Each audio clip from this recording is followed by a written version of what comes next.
আমাদের ওই পাশে জায়গার নাম কব না, এক কুলু, কুলু চেনেন নাকি, যে গান ঘুরে তেল বের করে। আমাদের মুসলমানদের ভিতরে যে কটা জাতি একটু দুর্বল, কুলু, কারিকর, তারপরে ব্যাপারী, ওই যে আর নৈল টলে যারা আছে আর কি, মুসলমান হওয়া সত্ত্বেও আমাদের মধ্যে তারা একটু সামাজিকভাবে দুর্বল। তো ওই কুলু, এই কুলু এখন আস্তে আস্তে ধনী হয়ে গেছে, বিশাল ধনী। তো প্রত্যেক ব্যবসারই দেখবেন দুইটা দিক আছে। যতদিন ছোট ব্যবসা করে, ব্যবসা ছোট থাকে, তখন এক নাম, বড় হয়ে গেলে আর এক নাম, বড় হয়ে গেলি আর এক নাম। যতদিন মাছ বেচে এই ডালাইয়ের বাজারে বাজারে, অতদিন যাইলিয়ে। যখন বিশাল কারবার করে তখন ফিশারিজ। উলাবানে যদি পড়ে যায় কয় আষাঢ় খাইছে, মুরব্বী একজন চেয়ারম্যান সাহেব পড়ে গেলি কয় স্লিপ করছে। ব্যক্তি পার্থক্যের নাম পাল্টে যায়। তাহলে এতদিন ছিল গ্রামে গান ভাঙ্গায় কুলু, মাথায় তেল নিয়ে গ্রামে গ্রামে বেশি বেড়াতো কুলু। হঠাৎ করে এরকম বিরাট ইন্ডাস্ট্রিজের মালিক হয়ে গেছে, এখন অয়েল ইন্ডাস্ট্রিজের মালিক। কিন্তু তা কেউ কয় না, এখনো সে নামের সাথে অমক কুলু। আমি আজ থেকে 40 বছর আগে যখন মিজান পড়ি, সেই সময় খবর আসলো, জানতে পারলাম যে উনি উনার এলাকায় 3 লক্ষ টাকা দিতে চাইছে যে তোমরা গরু কিনে খাবা, আমারে কুলু কবা না। এই ব্যাকগ্রাউন্ডটা পছন্দ হয়নি ওনার। যে সময় 1000 টাকায় একটা ষাঁড় গরু পাওয়া যাইতো, একটা হালি গরু পাওয়া যাইতো 1000 টাকায়, যে গরুটার দাম বর্তমানে 2 থেকে 2.5 লাখ টাকা, এর মিনিমাম 2 লাখ টাকা। সেই গরুটা সেই সময় পাওয়া যেত 1000 টাকায়, সেই সময় দিচ্ছে 3 লাখ টাকা। তার মানে 300 গরু কিনে খাবি, আমারে কুলু কবিলা। এই ব্যাকগ্রাউন্ড পছন্দ হয়নি, তাই মুসার জন্য এত ডুনটা হাত আছে। মানসিক আমরা খাইয়ে দেই, আমরা কয়জন কলাম না, আর বিটারে কলি ঠেয়াবে নাকিটা, আমরা এলাকার মানুষ কইলাম না। তো ব্যাকগ্রাউন্ড খারাপ থাকলে তা লুকানোর চেষ্টা করে। আগে কিষেন ব্যস্ত, এখন শিল্পপতি। তারে বলবেন যে তোমরা কি তোমাদের ধন সম্পদের বয়স কতদিন, কয় যে আমরা 4 পুরুষ ধরে জমিদার। অথচ এখনো ওর বগলে সেই কিষেনের গন্ধ, কামলার গন্ধ, ওর হাতে কাশির দাগ আছে। ব্যাকগ্রাউন্ড দুর্বল থাকলে স্বীকার করতে চায় না, সেটা লুকানোর চেষ্টা করে। আর আমাদের ব্যাকগ্রাউন্ড এত ভালো, সমস্ত ফেরেশতাদের ভিতরে আদম আলাইহিস সালাম শীর্ষ শিক্ষিত। ফেরেশতারা হার মেনেছে, আল্লাহ পাক আদমকে এত বড় শিক্ষিত বানাই দিয়েছে। সেই আদম আমাদের পূর্বপুরুষ আব্বা, তা কতি বলে ওর লজ্জা করে, ওর আব্বা বলে বান্দর, তাই ফড়ানোর জন্য নিজেও তাই বিশ্বাস করে। আর আমার দেশের ছেলে মেয়েদেরকে সেই বিদ্যায় বুদ্ধিমান বানানোর জন্য, বিদ্যান বানানোর জন্য চেষ্টা করছে, টিকতে পারে নাই। ইনশাআল্লাহ এই জাতীয় কুসংস্কার বাংলার জমিনে টিকতে পারে নাই, ভবিষ্যতেও টিকতে পারবে না। কথা বলেন ঠিক ঠিক না? সকল প্রকার অপষড়যন্ত্রের মোকাবেলায় মুসলমান ইমানের সাথে শক্ত হাতে দাঁড়িয়ে থাকতে হবে। আমাদের আব্বাজি আদম আলাইহিস সালামের থেকে আল্লাহ তাআলা অসংখ্য মানুষ বানাইছে। আল্লাহ পাক ওই পাথরটারে বললেন, এই আদম একা না, বাড়ি যাওয়ার পরে, দুনিয়ায় যাওয়ার পরে অসংখ্য মানুষ তৈরি হবে। তো দুনিয়ার মোহে পড়ে এই মানুষের অবস্থা কেমন হবে? পাথর, তোমার বডি কোয়ালিটি যেমন একেবারে অ্যানিম্যান এভরিবডি। প্রত্যেকটা মানুষের সিনার ভিতরে, বাম দুধের 2 আঙ্গুল নিচে বুকের ভিতরে একটা এরকম একটা পাথর আমি তৈরি করে দেব, এরকম একটা পাথর তৈরি করে দেব।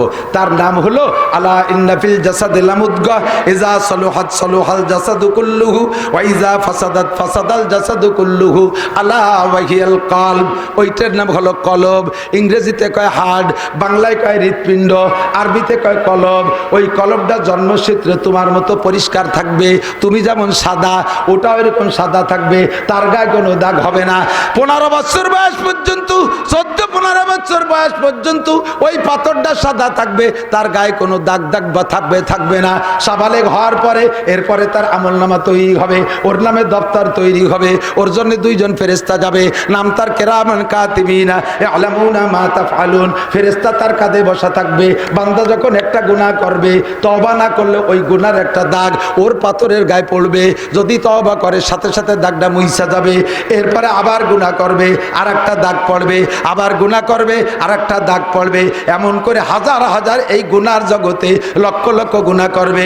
সুদের গুনাহ করবে, ঘুষের গুনাহ করবে, চুরির গুনাহ করবে, ডাকাতির গুনাহ করবে, জেনার গুনাহ করবে, মদের গুনার দাগ, গাজার গুনার দাগ, ইয়াবার গুনার দাগ, ফেংচিদিলের গুনার দাগ, আরে ফেসবুক ইউটিউবের ল্যাংটার ছবি দেখার দাগ, বিড়ি সিগারেটের দাগ, আইলটালা দাগ, মিথ্যা কথার দাগ, গীবত শিকায়তের দাগ, আল্লাহু আকবার, অপবাদের দাগ, এই সমস্ত দাগ লাগতে লাগতে লাগতে লাগতে তার সিনার ভিতরে যে সাদা পাথরটা দিয়ে আমি তারে তৈরি করব, ওই পাথরটা একেবারে কালো মিশমিশে হয়ে যাবে।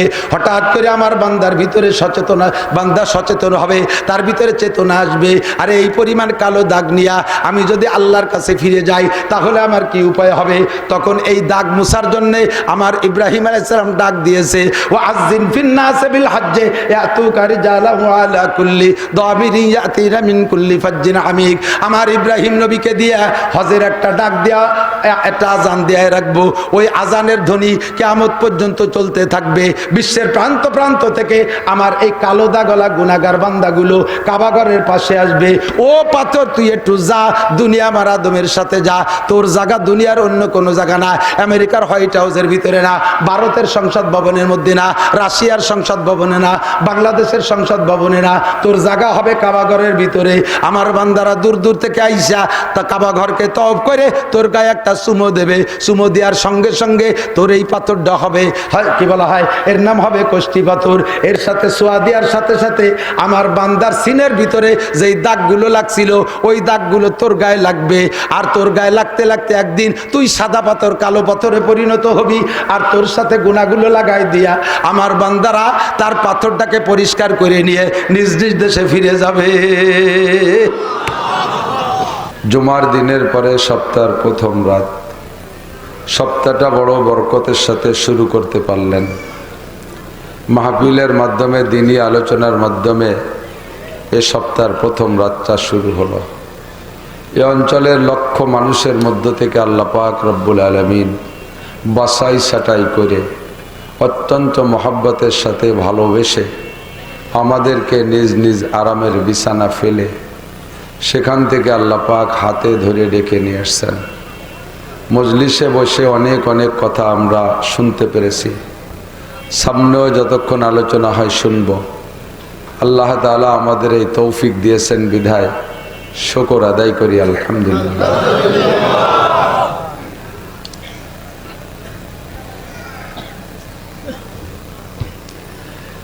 এখনো শীত আসে নাই, গরম,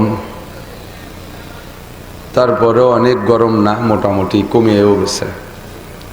গত রাত্রেতে এদিক বৃষ্টি হয়েছে নাকি? আমি তো ছিলাম এ পাশে, কালকেও প্রচণ্ড বৃষ্টি গেছে। কাশিয়ানির ও পাশে বৃষ্টি নেই, এক ফোঁটাও পড়ে নেই, এই পাশে বৃষ্টি হয়েছে। ফাআলুল লিমা ইউরিদ আলা কুল্লি শাইইন কাদির। এই বালিশটাই পানিতে দিয়ে চেয়ারে, এত উঁচু চেয়ারে বসে লাগল বসছে না। আল্লাহ পাক রব্বুল আলামিন অসংখ্য গুণের অধিকারী। আমরা জানি আল্লাহ পাকের গুণগত নাম, সিফাতি নাম ৯৯টা। কয়টা? কখনো ভেবে দেখছেন কিনা আমি জানি না। আল্লাহ পাক সম্পর্কে আমাদের ধারণা থাকতে হবে সর্বদিক দিয়ে তিনি অসীম, সর্বদিক দিয়ে অসীম। যদি এই কথায় আমরা একমত হই আর সত্যই যদি আল্লাহ এই গুণে গুণী হন যে সর্বদিক দিয়ে অসীম, তাহলে তার গুণ ৯৯টার ভিতরে সীমাবদ্ধ হলে সে সসীম হয়ে গেল না? ভাবছেন নাকি কোনো সময়? তাহলে কি হবে? আল্লাহর মাত্র ৯৯টা গুণ, অথচ আমাদের দেশের দুনিয়ারই বলি, দেশ কই আর লাভ নাই, দুনিয়ার বড় বড় নেতা, বড় বড় শিক্ষিত পণ্ডিতদের নামের শুরুতে ডেজিনেশন দিতে যাইয়া লেখতি লেখতি লেখতি লেখতি কতটা যে লেখে, ফাঁকের নাম কোনটা তা খুঁজে পাওয়া যায় না। আমাদের হুজুরদেরও লেখে আল্লামাতুদ দাহার, কুমকুমাতুন নাহার, কলা গাছের থোড়, হাওড়ার ব্রিজ, তাল গাছের গোড়া, বাঁশঝাড়ের মোড়া, এ জায়গার সভাপতি, ও জায়গার সেক্রেটারি, এই লেখতি ফাঁকে কোন জায়গার নাম লেখছে তা খুঁজে পাওয়া যায় না। তো আল্লাহ পাক রব্বুল আলামিন অবশ্যই 99টা গুণের মধ্যে সীমাবদ্ধ না। আমার আল্লাহর গুণ অসংখ্য, বলি অসংখ্য। কত গুণ? আমাদের কাছে আল্লাহ তাআলা ব্যক্ত করেছেন, প্রকাশ করেছেন 99টা। তো আল্লাহ পাক রব্বুল আলামিনের অসংখ্য গুণের মধ্যে একটা হলো ফাআলুল লিমা ইউরিদ, যা খুশি তাই করে, যা খুশি। আরেকটা হলো আলা কুল্লি শাইইন কাদির, যা করতে চান তা তিনিই করতে পারেন, আর কেউ পারে না।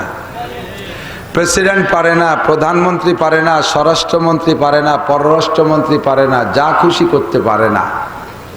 পারে না যে তার জন্য কোনো ইতিহাস বলা লাগবে না, নগদ চোখের সামনে সব সাক্ষী, ঠিক না? আমেরিকার প্রেসিডেন্ট পারে না, জাতিসংঘের মহাসচিব পারে না। জাতিসংঘের মহাসচিব অ্যান্টনি গুতেরেস এক ফাইলিও বাদামিয়া এই নেতানিয়াহু ওরে লাগামটা নিয়ে ধরতে পারতেছে না, এক বাদামের সাথেই পারতেছে না, ঠিক না? এ সব কাম পারে একমাত্র কে? গতকাল বৃষ্টি দেয়া, আজকে বৃষ্টি না দেওয়ার ক্ষমতা আল্লাহরই আছে, ঠিক না? তো আল্লাহ পাক যে কয়টা নাম আমাদের কাছে ব্যক্ত করেছেন, তন্মধ্যে আমার বিশ্বাস তাফসীর ওয়ালারাও লেখে সব নামের মধ্যে আল্লাহ পাক বেশি পছন্দ করেছেন একটা নাম, তার জাতি নাম তো আল্লাহ। জাতি নাম কি? আর গুণগত যে নামগুলো তন্মধ্যে সবচেয়ে পছন্দ করেছেন একটা নাম, বলতে পারবেন? রহমানির রহিম না, রব নামটা আল্লাহ তাআলা সবচেয়ে বেশি পছন্দ করেছেন। কি নাম? রব। আল্লাহ আমার রব, ওই রবই আমার সব। গজল গানে বলুন, রব নামটা আল্লাহ পাক সবচেয়ে বেশি পছন্দ করেছেন। প্রমাণ কি? আমরা রূহের জগতে ছিলাম, মনে পড়ে নাকি? কয়জন বলে মনে পড়ে? আমার তো মনে নেই। বিশ্বাস করি রূহের জগতে ছিলাম, মনে নাই, বিশ্বাস করি। মায়ের পেটে ছিলাম, মনে আছে? এ কি অস্বীকার করার কায়দা আছে? কেউ কেউ কবেন না আমি মায়ের পেটে ছিলাম না, আমি আব্বার পেটে ছিলাম, বলার কায়দা? সকলেই মায়ের পেটে ছিলাম কিন্তু তা মনে নাই। রূহের জগতে ছিলাম, তা মনে নাই। তো সব রূহকে আল্লাহ তাআলা সামনে এভাবে ময়দানে বসাই দিয়া রব্বুল আলামিন একটা বড় চেয়ারে বৈশা আমাদের কাছে জিজ্ঞাসা করেছিলেন, আলাস্তু বিরব্বিকুম। সে জায়গা আল্লাহ জিজ্ঞেস করেন নাই আলাস্তু বিরহমানিকুম, আলাস্তু বিরহিমিকুম, আলাস্তু বিআল্লাকুম। আমি কি তোমাদের আল্লাহ নই? আমি কি তোমাদের রহমান নই? আমি কি তোমাদের রহিম নই? আলাস্তু বিখালিকিকুম, আমি কি তোমাদের সৃষ্টিকর্তা নই? আলাস্তু বিরাজ্জাকিকুম, আমি কি তোমাদের রিজিক দাতা নই? এগুলো জিজ্ঞেস করে নাই। জিজ্ঞেস করছে কি? আমি কি তোমাদের রব নই? একেবারে প্রথম ফার্স্ট প্রশ্ন। এর আগে আমাদের সাথে আল্লাহ কোনদিন ভিডিও কথা কইনি। প্রথম কথা করতে যাইয়ে কি কইলেন? আলাস্তু বিরব্বিকুম, আমি কি তোমাদের? আবার কবরে চলে যাব দুনিয়া ছাইড়া, যখন ফিরে বডি বাদ রুহু হয়ে যাব আবার আলাদা। কবরে জিজ্ঞাসা হবে তো বডির কাছে না, কার কাছে? রুহুর কাছে। কারণ বহু মানুষ কবর পাবো না, পুড়ে ছাই হয়ে যাচ্ছে, তাদেরকে এই জিজ্ঞাসা নাই, রুহুর কাছে জিজ্ঞাসা। ও সময় রুহুর কাছে জিজ্ঞাসা করেছে আলাস্তু বিরব্বিকুম। আবার বডি সাইডে রুহু যখন আলাদা হবে তখন রুহুকে যে তিনটে প্রশ্ন করা হবে। প্রথম প্রশ্ন কি? মান রব্বুকা, মান আল্লাহকা, মান খালেকুকা, মান মালেকুকা। এর এক জিজ্ঞাসা হবে না, ও জায়গাও জিজ্ঞাসা হবে মার রব্বুকা। আমি কি আমার মার রব্বুকা, তোমার রব কে ছিল? আবার যেদিন মরবো, মরার দিন মরবেন না? না মরবে না, বাপ ভালো না, বাঁচিতে পারিবেও না, এ কথার মধ্যে কোনো সন্দেহ নাই।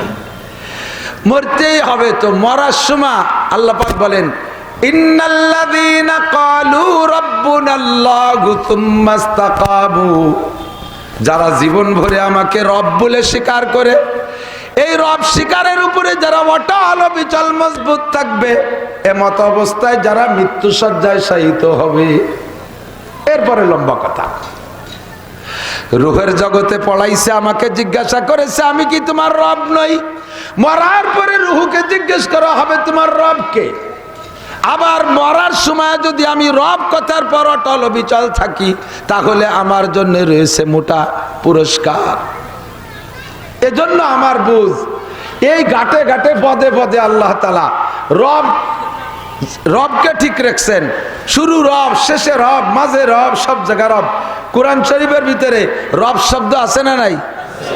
668 বার, 78 বার, 678 বার রব শব্দ উচ্চারণ হয়েছে।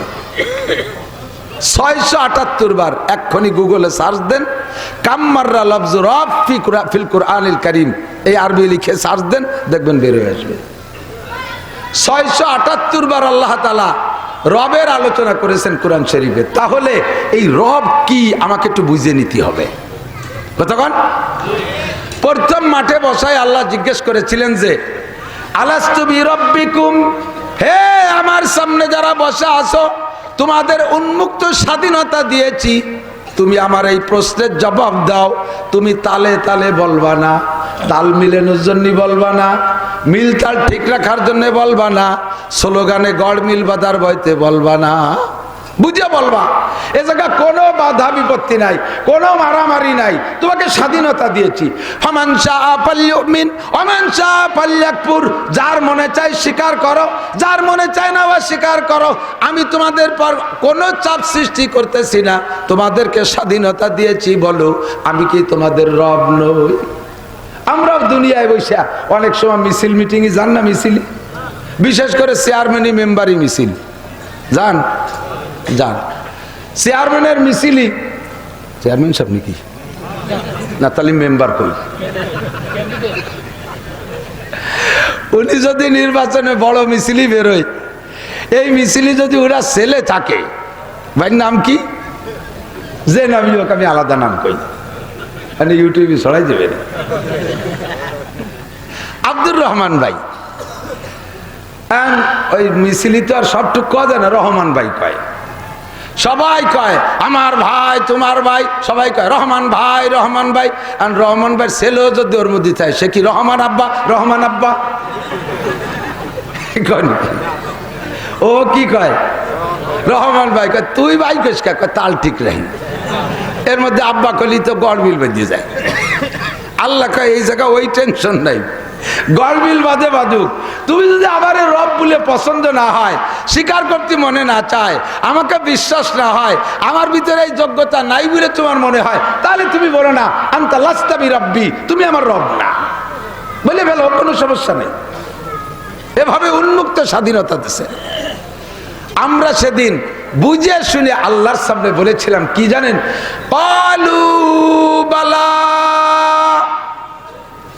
বালা বলেছিলাম। বালা মানে হ্যাঁ, বালা মানে আমি কি তোমাদের রব নই? আমরা বলেছিলাম হ্যাঁ, তার মানে তুমি আমাদের রব। কথাটা এত ইম্পর্টেন্ট, এই নাড়াচাড়া করেন না।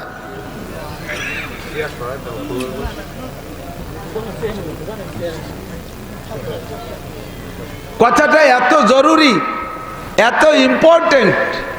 আল্লাহ পাক রব্বুল আলামিন এই দলিলটা ঠিক রাখার জন্য এক কলমকে বললেন, ওই যে আল্লাহ কলম বানাইছে না, বল পেন, শীষ কলম, আল্লাহর কলম, আল্লাহর কলম। আল্লাহ কলমকে বললেন উক্তুব হাদাল কালাম, এই কথাটা লিখে ফেলে। এরা যে বালা কইছে এটা লিখে ফেলো। কলমে কয় আল্লাহ তো সামনের পর বালা কলো, এ আল্লাহ আর কি আছে, এটা আমরা সবাই শুনছি।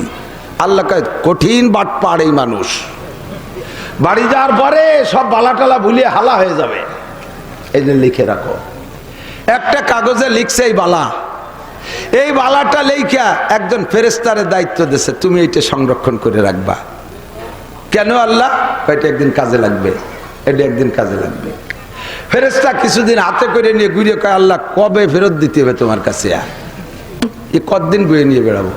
কয় যে কিয়ামতের মাঠে, হাসরের মাঠে আমার কাছে ফেরত দিবা। এতদিন একটা স্টিলের আলমারি টালমারি ব্যাগশো টেকশো লিবেরা টিরাং মিরাঙের বলে তারা তবু কোন জায়গা? কয় হাতেই রাখো। ফেরেশতা সংরক্ষণের খাতিরে হাতে না রাইখা ওইটারে বইটিয়া ক্যাপসুল বানাইয়া খেয়ে ফেলাইছে যে আমার তো আর পেশাব পায়খানা হয় না, পেটে থাক, যেদিন চাই উগরাই বের করে দেবো। ফেরেশতা এতদিন জান্নাতের ভিতর দিয়ে বিচরণ করছে, ফেরেশতা ভাবে আজকে এই বালার কাগজ খাওয়ার সাথে সাথে জমাট বাঁধা পাথর হয়ে গেছে। মিশকাত শরীফের সরার ভিতরে দেখবেন, কানাল হাজারুল আসওয়াদু হাজারান আবিয়াজা যা আমিনাল জান্নাহ। মিশকাতে সম্ভবত এইভাবে ইবারত আসছে। হুজুর বলেন এই কালো পাথর যেটা কাবার গায়ে, কালো পাথর দেখছেন না, কালো পাথর যে চুম্বন করতে হয় কাবা ঘরের এক কোণায় দরজার আগে, এই কালো পাথরটা হুজুর বলেন এইটা কালো ছিল না, এটা ছিল জম্মের সাদা, যা আসছে জান্নাত থেকে, এখন কালো হয়েছে। কেন কালো হলো আর সাদা কিভাবে ছিল? ওই কাগজটা গিলে খাওয়ার সাথে সাথে ফেরেশতা জমাট বাঁধা সাদা ফকফকে একটা পাথর হয়ে গেছে। আল্লাহ পাক আদম আলাইহিস সালামকে বানাইয়া জান্নাতের মধ্যে রাইখা তাকে বললেন, আদম তোমার জান্নাতের ভিতরে কোনো কাজ নাই, আমলিগ নাই, বিএনপি নাই, জামাত নাই, জাতীয় পার্টি নাই, চরমুনাই নাই, তবলিগ নাই, ইতাআত নাই, ওয়াজাহাত নাই, ও কোনো ইরি নাই, বড়ো নাই, পিঁয়াজ নাই, পাট নাই, কুষ্টা নাই, আলু নাই, কুসুন নাই, মুসুন নেই, কোনো ঝামেলা নাই, তোমার এর ভিতরে কোনো কাজ নাই, তুমি খালি এই পাথরখানের দিকে একটু খেয়াল রাখবা আর বেস্তের ভিতরে যা খুশি ঘুরে ফিরে খাওয়া। আদম আলাইহিস সালাম ওই পাথরখান আল্লাহর অর্ডারে হাতে রাখতে রাখতে এর সাথে একটা কঠিন বন্ধুত্বতা হয়ে গেছে, খুব প্রেম হয়ে গেছে। হঠাৎ করে যে অ্যাক্সিডেন্ট ঘটে গেল আদম আলাইহিস সালামের, এই অ্যাক্সিডেন্টের পরে আদম আলাইহিস সালামকে জান্নাত থেকে বেরিয়ে আসার যে অর্ডার হলো, ফখরুজ তুমি বের হয়ে যেতে হবে দোস্ত। তো আদম আলাইহিস সালাম, আল্লাহ অর্ডার হয়েছে যখন, আর তো থাকার উপায় নাই, বের হয়ে আসতেই হবে। তখন আসার সময় বলতেছে, আল্লাহ আমি কি সাথে কিছু নিতে পারবো? আল্লাহ বললেন, যা পারো দেখো, তোমার সাইড ব্যাগে যা নেওয়া যায় নাও। তো আদম আলাইহিস সালাম যা আনতে পারছে না পারছে, তার ভিতরে এই পাথরখানের সাথে প্রেম হয়ে যাওয়ার কারণে ওই পাথরটা আনার চেষ্টা করছে। অনেক বড় না, হজে যারা গেছেন কাবা ঘরে দেখেছেন অল্প টুকির ভিতরে, তা পাথর যে কটটুক হওয়া দেখার কায়দা নেই, যে ঠেলাঠেলি ধাক্কা ধাক্কির ভিতর দিয়ে ওর মধ্যে একটু মুখ ঢুকতে পারলি পাথর দেখার কায়দা নাই, ওই জায়গা পয়েন্ট আন্দাজ করে একটা সুমো দিয়ে সুজিয়ে সাথে, বেশি দেরি হলে মাথা থাইয়ে যাবে ভিতরে, সুমো দিতে দিতে ভুটো হয়ে গেছে, বডি সরিয়ে চলে যাবে, এমন ভিড় ওই জায়গাটা।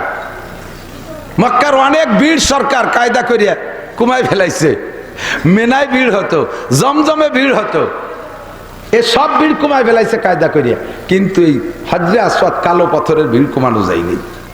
ওর জায়গা আর বিকল্প কোনো ব্যবস্থা নাই, সুমো দেওয়ার জন্য যাইতেই হবে ওখানে। এখন এই ছোট্ট পাথরটা হাতে করে নিয়ে খেলনার মতো ঘুরে বেড়াইছে এতদিন টেনিস বলের মতো। আজকে যখন বেরোয় আসার জন্য ওই পাথরটা আনার চেষ্টা করতেছে, পাথর ছিল ওনার কাছে নিচে, পাথরে ধরে জাগাইতে যায় আর পাথর উঁচু হয় না, বিশাল ভার হয়ে গেছে, টেনে উঠতেই পারে না জান্নাতের জমিন থেকে। তখন আল্লাহ পাকের কাছে আদম আলাইহিস সালাম অভিযোগ করলে, আল্লাহ এ পাথর এতদিন আলগা ছিল, এই খেলনার মতো নাচাই নিয়ে বেড়াইছি, আজকে এত ওজন হলো কি এরিয়া? তো পাথর না, পাথর তো ফেরেশতা। আল্লাহ পাক বললেন, এই তুমি এত ওজন হয়ে গেলে কে? তো পাথরে কয়, আল্লাহ তোমার আদম যায় তার সমস্যার সমাধানের জন্য, সে সমস্যায় পড়ছে, এখান থেকে তাকে পোস্টিং হতে হচ্ছে, আমি তো সেই জাতীয় কিছু করি নাই, উনি যায় যাক, আমি যাবো কে? আমি বেরোবো কে? আল্লাহ পাক রব্বুল আলামিন বললেন, তোমারে কোনো অপরাধের কারণে বের করে দিচ্ছি তা না, আমার বনি আদম, এই আদম দুনিয়ায় যাবে, কোটি কোটি মানুষ এক আদমের থেকে তৈরি হবে। ইয়া আইয়ুহান নাসু তাকু রাব্বাকুমুল্লাযী খালাকাকুম মিন নাফসিন ওয়াহিদা ওয়া খালাকা মিনহা যাওজাহা ওয়া বাসসা মিনহুমা রিজালান কাসীরান ওয়া নিসাআ ওয়াত্তাকুল্লাহাল্লাযী তাসাআলুনা বিহি ওয়াল আরহাম ইন্নাল্লাহা কানা আলাইকুম রাকীবা। আল্লাহ পাক বলেন, হে জগতের মানুষ, ইয়া আইয়ুহান নাস, হে দুনিয়ার মানুষ ইত্তাকু রাব্বাকুম, এ জায়গাও রব, ভয় পাও কাকে? আল্লাহকে না, রবকে। আজকে হবে রব। রাব্বাকুম, হে জগতের মানুষ ভয় পাও তোমার রবকে, আল্লাযী খলাকাকুম মিন নাফসিন ওয়াহিদা, যে আল্লাহ তাআলা গোটা দুনিয়ার সমস্ত মানুষকে বানাইছে একটা মানুষ থেকে। কয়টা মানুষ ভাবছেন কোনদিন? একটা মানুষ থেকে। কয়টা মানুষ? সেই মানুষটার নাম কি? খালি আদম কন কে? এ কি বলমারির আদম নাকি? আমাকে একজন জিজ্ঞেস করে, হুজুর মেহেদী আলাইহিস সালামের কি খবর? আমাকে দেরি আছে আসতে। কয় না, আসছে তো, আমাকে ফুকরো বাড়ি, মেহেদির বাড়ি ফুকরো।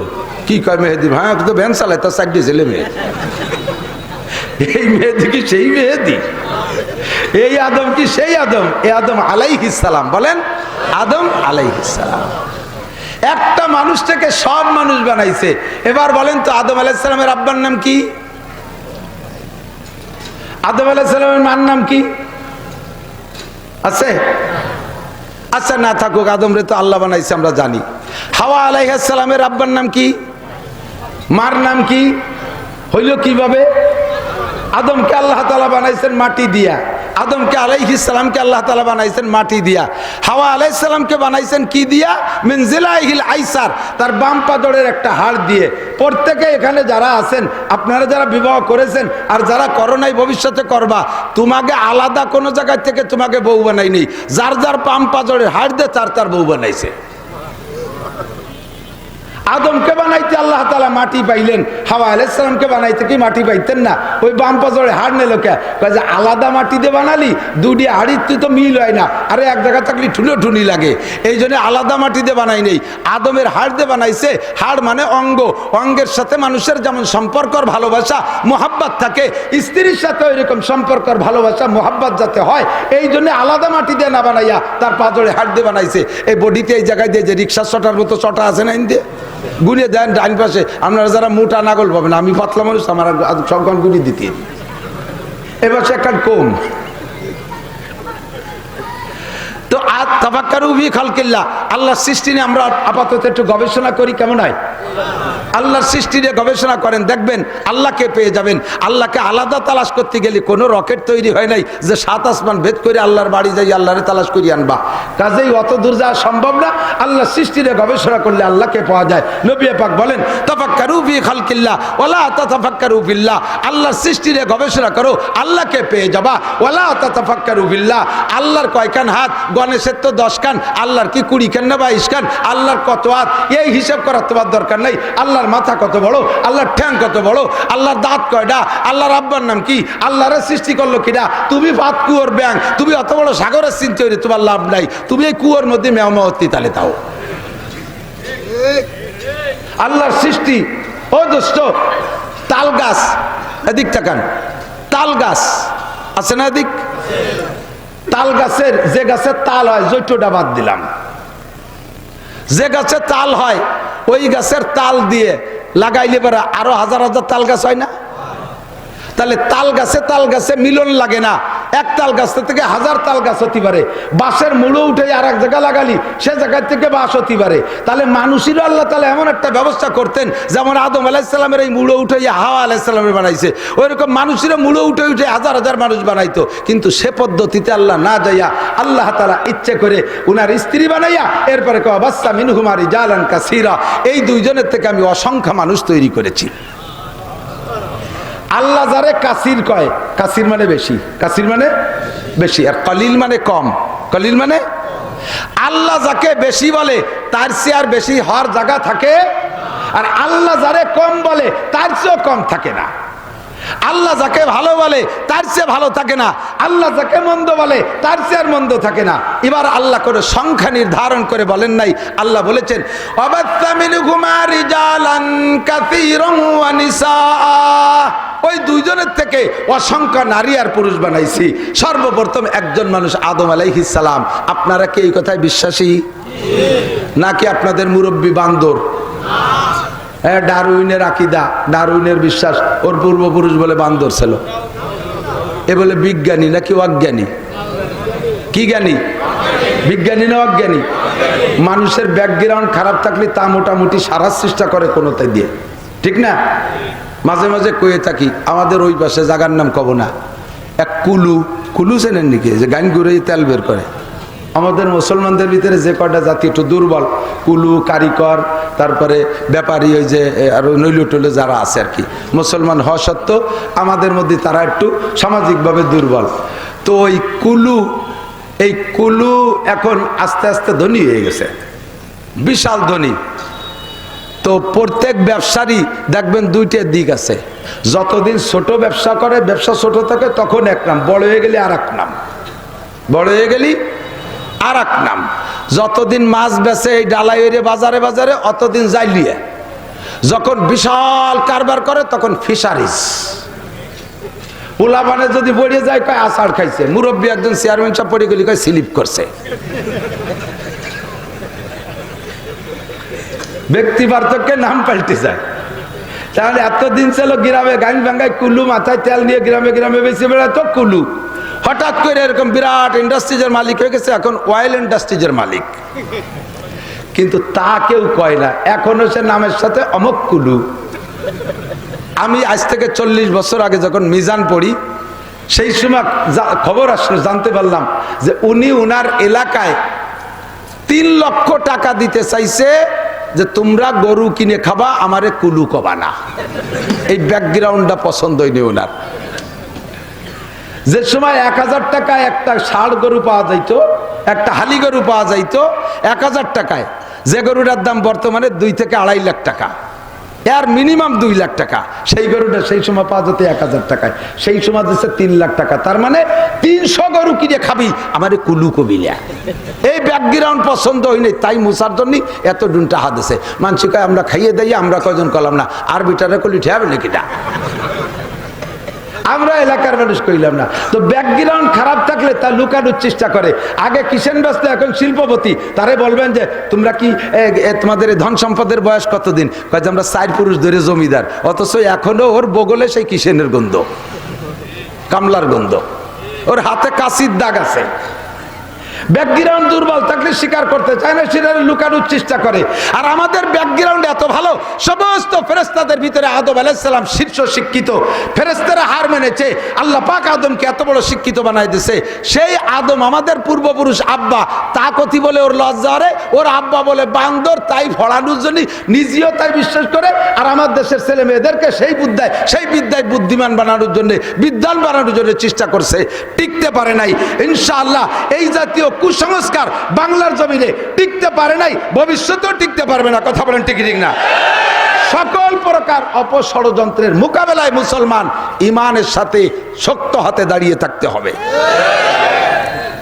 আমাদের আব্বাজি আদম আলাইহিস সালামের থেকে আল্লাহ তাআলা অসংখ্য মানুষ বানাইছে। আল্লাহ পাক ওই পাথরটারে বললেন, এই আদম একা না, বাড়ি যাওয়ার পরে, দুনিয়ায় যাওয়ার পরে অসংখ্য মানুষ তৈরি হবে। তো দুনিয়ার মোহে পড়ে এই মানুষের অবস্থা কেমন হবে? পাথর, তোমার বডি কোয়ালিটি যেমন একেবারে অ্যানিম্যান এভরিবডি। প্রত্যেকটা মানুষের সিনার ভিতরে, বাম দুধের 2 আঙ্গুল নিচে বুকের ভিতরে একটা এরকম একটা পাথর আমি তৈরি করে দেব, এরকম একটা পাথর তৈরি করে দেব। তার নাম হলো আলা ইন্না ফিল জাসাদি লামুদগা ইজা সালুহাত সালুহাল জাসাদু কুল্লুহু ওয়া ইজা ফাসাদাত ফাসাদাল জাসাদু কুল্লুহু আলা ওয়াহিয়াল কলব। ওইটার নাম হলো কলব। ইংরেজিতে কয় হার্ট, বাংলায় কয় হৃৎপিণ্ড, আরবিতে কয় কলব। ওই কলবটা জন্মসূত্রে তোমার মতো পরিষ্কার থাকবে, তুমি যেমন সাদা, ওটাও এরকম সাদা থাকবে, তার গায়ে কোনো দাগ হবে না। 15 বছর বয়স পর্যন্ত, 14-15 বছর বয়স পর্যন্ত ওই পাথরটা সাদা থাকবে, তার গায়ে কোনো দাগ বা থাকবে না। সাবালেগ হওয়ার পরে এরপরে তার আমলনামা তৈরি হবে, ওর নামে দপ্তর তৈরি হবে, ওর জন্য 2 জন ফেরেশতা যাবে, নাম তার কিরামান কাতিবিনা ইয়ালামুনা মা তাফআলুন। ফেরেশতা তার কাঁধে বসা থাকবে।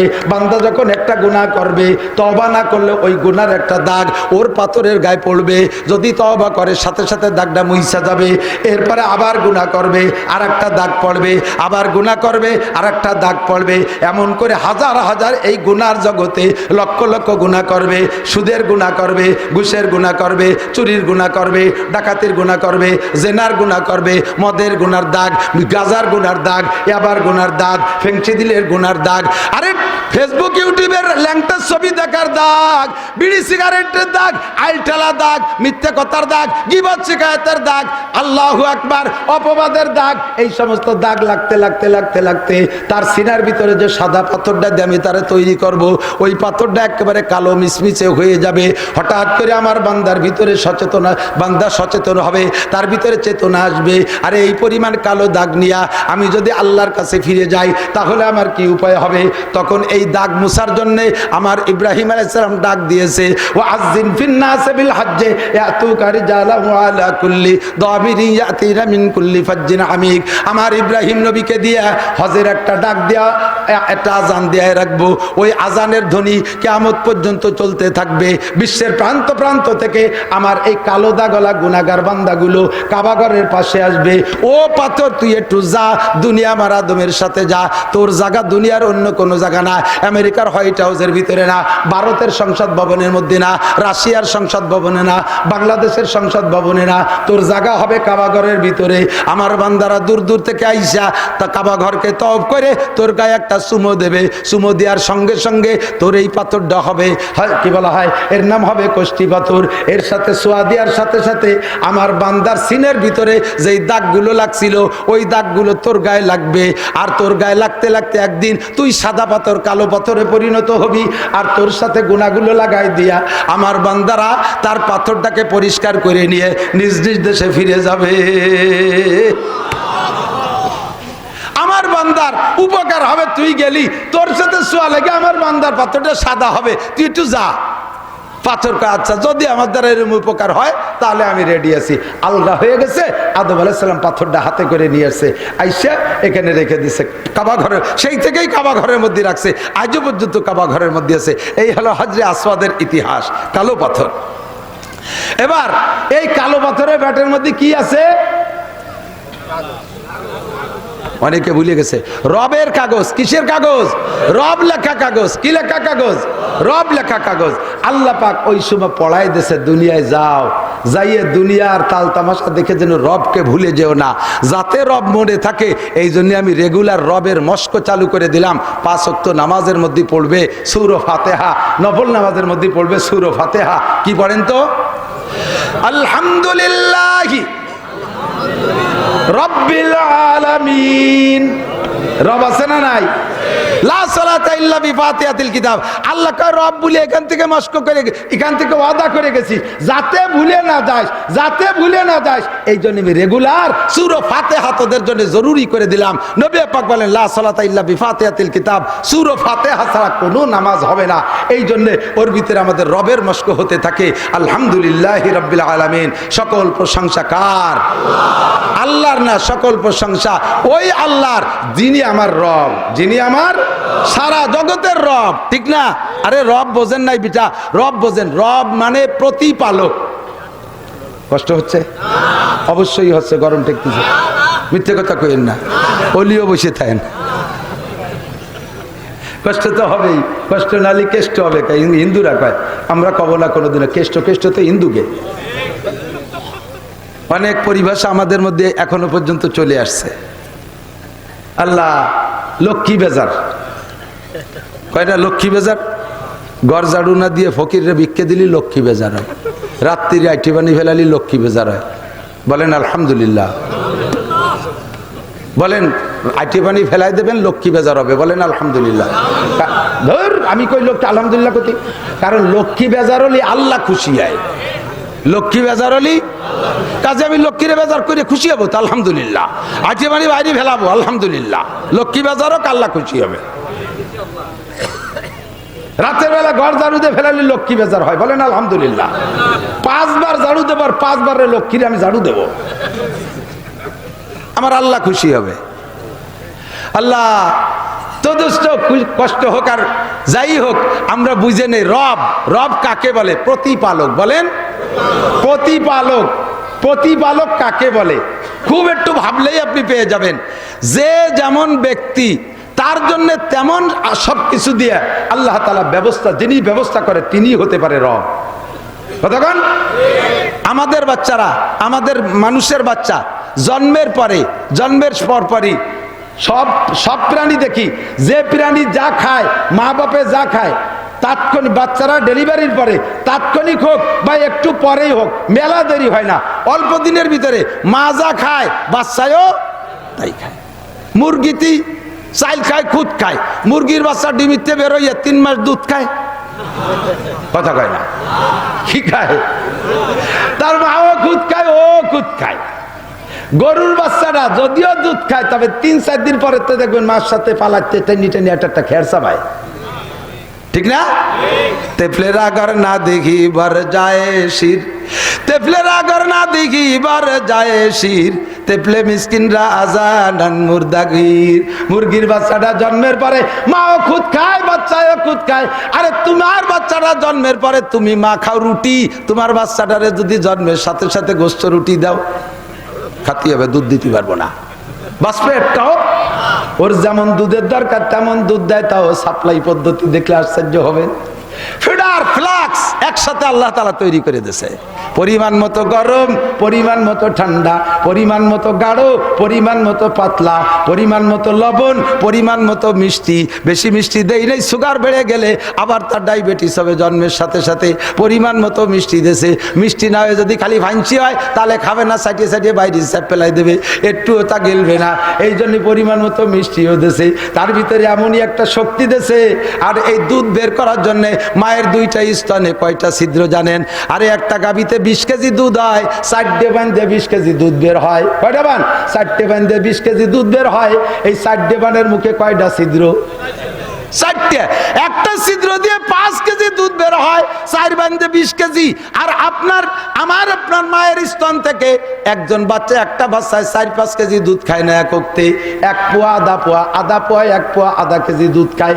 এই আধা কেজি দুধ 2টা স্তন থেকে বের করতে আল্লাহ 2টা ছিদ্রের পর নির্ভর করেন নাই, 2টা স্তনের মুখে 16 32টা ছিদ্র বানাই দিয়েছে।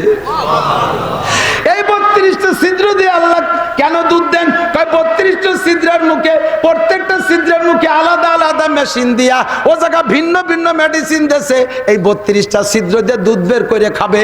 আর 32টা দাঁত হবে মুখের ভিতরে, 32টা দাঁতের 32 রকম শক্তি, 32টা দাঁতের 32 রকম অনুভূতি। এই অনুভূতি আর শক্তি দিয়া আল্লাহ মায়ের স্তনের 32টা ছিদ্রের মুখে 32 প্রকার মেডিসিন দেশে। কে পারবি? প্রধানমন্ত্রী পারবি না, আরে প্রেসিডেন্ট পারবি না, দুনিয়ার কোন বিজ্ঞানী পারবি না। এইটা পারবে কে? আবার কয় আল্লাহ। আজকে কত রব? কে পারবে? এই জন্য আলহামদুলিল্লাহি রাব্বিল আলামিন, সব প্রশংসা আমার ওই আল্লাহর, যে আল্লাহ আমার রব। কতক্ষণ? আল্লাহ।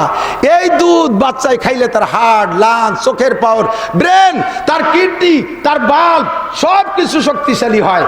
আর এই দুধ খাইলে, মায়ের স্তনের দুধ মায়ের শরীরের অংশ, সন্তানের যত খাবে পরিমাণ মতো টাইম, 2.5 বছর পরিমাণ মতো যদি খাওয়ায়, তাহলে মা ও সন্তানের ভিতরে একটা আত্মিক সম্পর্ক হবে, আঙ্গিক সম্পর্ক হবে। জীবনে কোনোদিন ওই সন্তান মার সাথে বেয়াদবি করতে পারে না, যদি মা পর্দাপুশীদের সাথে সন্তানকে হালালভাবে দুধ পান করায় থাকে। কিন্তু কপাল এ যুগের পোলাপানের এমন পোলা পড়ছে, একেবারে গরিবের বাচ্চাও, গরিব মানুষের স্ত্রীও, সেও তার নবজাতক বাচ্চারে দুধ খাবে না। স্বামীরে কয় যে কতদিন বাজার কম করো, ফিডার মিডার কেন, আমিও দুধ খাওয়াতে পারবো না। যদি দুধ খায় তাহলে শরীর ঢিলে ঢালা হয়ে যাবে, আমিও অকালে বুড়িয়ে যাব, আমি বেশ কিছুদিন ইয়ং থাকবো। তোমার মতো দামলা মরার পরও যাতে 5 জায়গা বিয়ে বসে খাতে পারি। জন্মের সত্যি কথা একটা কয়ে বেলা দিছি, কি দেখি প্রথম দুধের ভিতরে যে শক্তি, এই প্রথম দুধটা গাঢ়। আমার মুরব্বীরা সাক্ষী দেন, আজ থেকে 30 বছর আগে এই রোগের নাম শোনেন নাই, ব্রেস্ট ক্যান্সার। ব্রেস্ট ক্যান্সার, স্তন পচন, এই রোগের নাম 30 বছর আগে শোনেন নাই। আগের মা বুন্ডা আগের মা চাচিরা অবশ্যই বাচ্চাকে দুধ খাইতেন, প্রথম দুধই খাওয়াইতেন। এই শাল দুধ বলে এটাকে, গাঢ় দুধ। এই গাঢ় দুধ ভিতরের থেকে বাচ্চাই খাইতো, বাচ্চার এত উপকার হইতো যার কারণে সেই কালের গুলো আজান দিলি, খালি মুহি আজান দিলি 1.5 মাইলের দূরিতে শোনা যায়। আর এখন এগুলো আজান দেয় মাইকি দিলেও মাইকি কারুত কুরুত করতে তালে থাকে। পাক্কা 2.5 বছর মায়ের দুধ খাইছে আল্লাহর রহমতে। এই সারা বছর বেরিয়ে যে এইভাবে চিল্লে বেড়াই, গলাই ভাঙবে না। কেন? পাওয়ার আইছে মার দুধের থেকে। আরে এখন এগুলো আর সেই মার জ্বালাইতে এখনো পাগল হয়ে যাই। সে মার জ্বালায় পাগল, মা বেঁচে আছে, প্রায় 100 বছর বয়স হয়ে গেছে, মার জন্য এখনো পাগল। আর এখনকার বুলাবান একটু কোনো মতে মোবাইল হাতে নাগালে পালিয়ে হয়, পিছিয়েছে তার মা। কারণ ওর মার দুধ খাইনি তো, খাইছে তো বিদেশি মার দুধ, ফেডার খাইছে, কইটো খাইছে, ওই ফ্রান্সের মার দুধ খাইছে, ইটালিয়ান মার দুধ খাইছে, ওই দেশে বিদেশি গায়ের দুধ। এই জন্য সেই দেশের গায়ের প্রতি টান বেশি, তার মার প্রতি কোনো টান নাই। উচিত কথা, কবরে মাসি। তাই আর একবার, এই জায়গার নাম কি, চাঁদপুর আসি আর না আসি, 100% সত্য কথা, এদিক সেদিক বুঝবেন না। মারা চেষ্টা করবেন বাচ্চাকে দুধ খাওয়ানোর জন্য, দুধ খাওয়ানোর জন্য। তবে তার সর্বোচ্চ 2.5 বছর। কতদিন? 2.5 বছর। খাওয়াইতে যখন চাবেন না, আল্লাহ বন্ধ করে দেবে। বহুত মা 2-3 মাস পরে যে দুধ হয় না, এটা আল্লাহর গজব, এটা আল্লাহর গজব।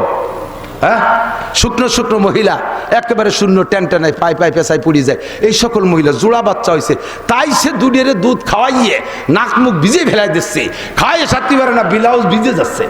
আর একটা মোটা মোটা বিটিরা, একটা বাচ্চা 6-7 বছর পরে হয়েছে, 1 ফুট দুধ হয় না। দেন না যে খেজুর গাছ, পুকুরির বাড়ি একটা খেজুর গাছ এরকম কাই তৈরিছে, তা কড়াই অর্ধেক খেয়ে ফেলে দিয়েছে। গাছই সেই গাছে উঠতেছে একটুক মোটা, তোর কলসেরটা নিয়ে। আরে কি গাছ হিসেবে কলস নেব না? হয়তো সকালে আসিস, সকালে দেখা যাচ্ছে সে কলস বই দিয়ে পুরো গাছ ভিজে গেছে। আর এত বড় মোটা খেজুর গাছ একটা টান টানে দাঁড়ায় রয়েছে, একটা পানির বোতল নিয়ে উঠছে। কি গাছ কত বড় বোতল, তাই 2 ফুট পড়ে না, না পড়ে। পরে মাইকে ঠিলে বাচ্চা একটা, তার 2 ফুট পড়ছে, সে ঠিলেছি, সে খেয়ে লাগে। মায়ের স্তনের দুধ, মানুষের কোনো কৃতিত্ব নাই। এটা কার দান? আবার কয় আল্লাহ। কার দান? রবের দান, প্রতিপালকের দান, পালার জন্যই তো দেশে, ঠিক না? একই ভাত খায়, আব্বাও খায়, মাও খায়। আব্বার কোনো জায়গায় শুষলে একটু দুধ বেরোয় না, আর মারে আল্লাহ তাআলা এত সুন্দর দুধ দেয়। এটা কে দেয়? আল্লাহ আমার রব, ওই রবই আমার সব, ঠিক না? আল্লাহু আকবার।